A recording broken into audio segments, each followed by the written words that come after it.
everybody, this is Spikeydrummer. So I've had a whole lot of questions about blast beats, and I thought I would just do a whole revamp video on this thing. So, let us begin. Alright, so there's many different kinds of blasts, as you may know, but this one in particular is a really good one to start out with. It's very clear, easy to understand, and easy to play at slower speeds. So to get yourself a good foundation, we're going to start out playing these blasts with a double bass. So in the basics of this blast beat, what you're going to be doing is playing 16th notes on the bass and the snare, matching one another.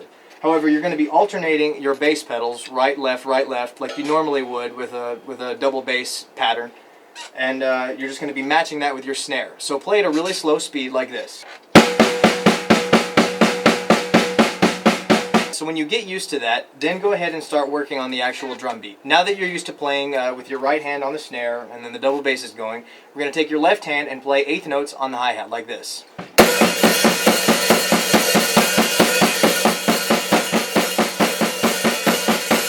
So now you're comfortable with the actual pattern, and that's pretty much it as far as that blast goes. And it's really easy. And so then what you need to work on now, and it's the key to this blast or this kind of drum playing, is speed. So there's a particular technique that you can work on, and if you watch my wrists, they're not really going to be moving a whole lot. Take your index finger and your thumb and find the fulcrum of the stick like you normally would when you're picking up to play the drumstick. Get a good balance point, and then you're going to be applying upward force with your middle finger and ring finger.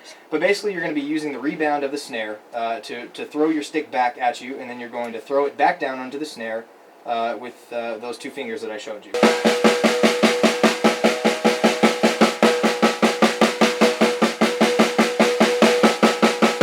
It's a really strange and foreign way of playing with your drumsticks, and you don't use it all the time. Your stick is actually going to want to try to wander all over the snare head.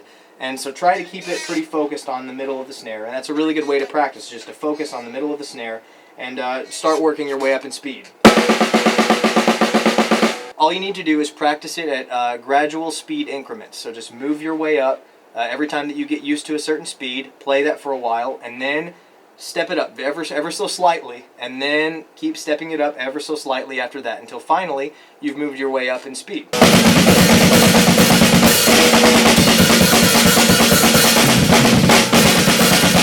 Next, I would actually like to talk with you about an exclusive blast that I've created myself. Let me show you.